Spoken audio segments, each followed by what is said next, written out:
Hello, everyone, and welcome to another edition of the NFL Draft Triple Take Round 2, presented by UPMC. Mike Prisuta, along with Matt Williamson and Dale Lolley.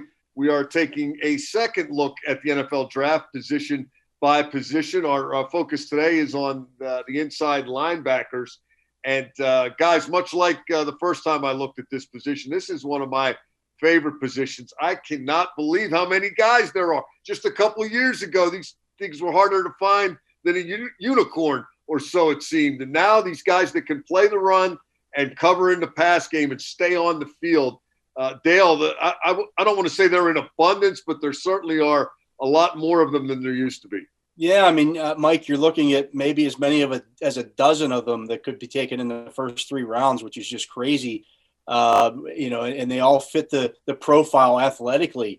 I think my favorite guy to look at outside of the top guy, Micah Parsons, might be Jamin Davis out of Kentucky. I mean, 6'3", 234 pounds. So he's got that size, and you look at him and you say, oh, he could easily put on another 10 pounds.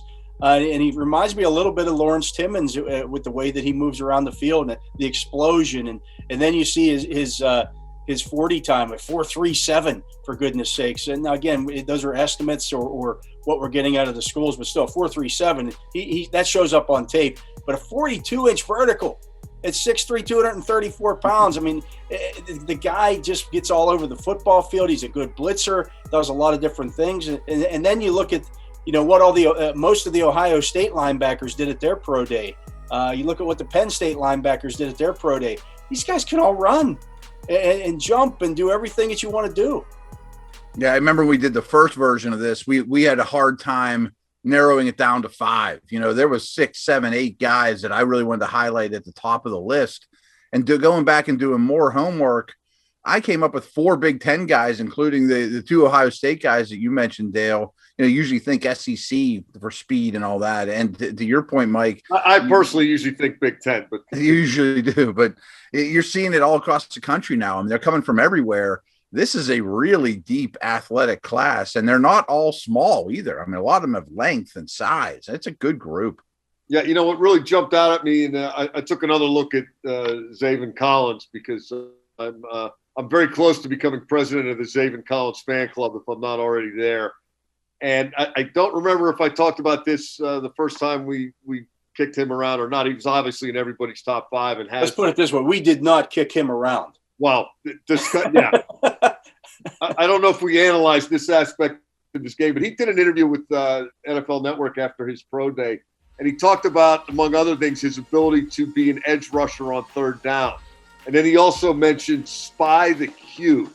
And, if you can be that inside guy on 1st and 2nd down and then go be an edge guy on 3rd down, is this not a 2-for-1 draft? I mean, you can check a couple of boxes with one guy and then throw in spy the quarterback, which is not the easiest thing to do. Boy, there is just more to like about ZAVEN Collins than even I thought, guys. You're 100% right. I mean, he's a rare specimen and stands out on film like crazy. I mentioned the Big Ten guys. I wanted to bring up DERRICK Barnes real quick because same kind of dude, right? Yeah. I mean, play off the edge and he can play inside. Absolutely. Dale mentioned, Lawrence Timmons. Barnes was an edge guy last year, and then he moved to more of a traditional linebacker. And a lot of those guys are tweener types. And then he blew up his pro day. He had long arms, great 40, great vertical. Matt, he didn't blow up his pro day. He boilered up his pro day. Oh, there you go. Yeah. I mean, some of these guys can do a lot of things for you. And he's a perfect example. Like, are they in that same grouping as Northwestern since they don't typically win? They considered a smart school? Purdue guys? I don't know. I'm just asking. I thought it was an engineering school because their logos are train. There you go. Yeah, Choo-choo. Where did Choo-choo go? But yeah, and beyond those guys, you look at a guy like Iowa's Nick Neiman, for example, did really well in his testing. And I went back and looked at him and, very active, 77 tackles last year.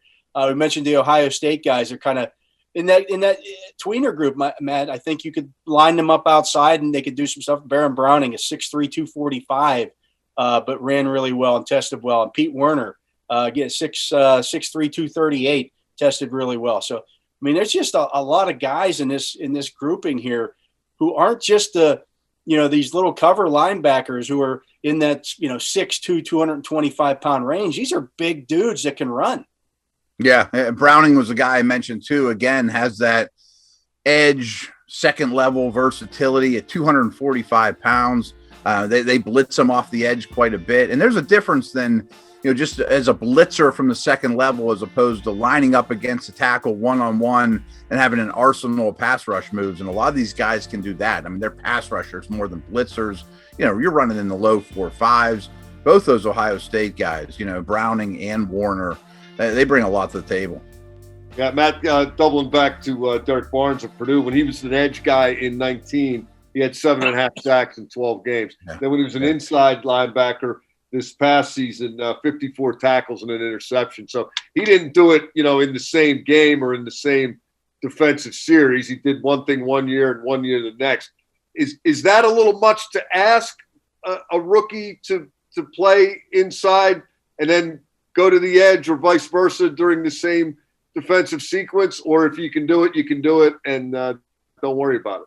Well, I mean, that's a nice advantage we hope to have this year as opposed to last year, is try it in the preseason, see how much he digests it. That versatility certainly can help. I mean, if an edge guy gets hurt, you can move him down there to get you out of a game. That's certainly important. I would think, considering he's probably not going to be a top 10 type of pick, if you draft him, I would think you have one position in mind right off the bat and then go from there. Put more and more on his plate and see how much he handles it.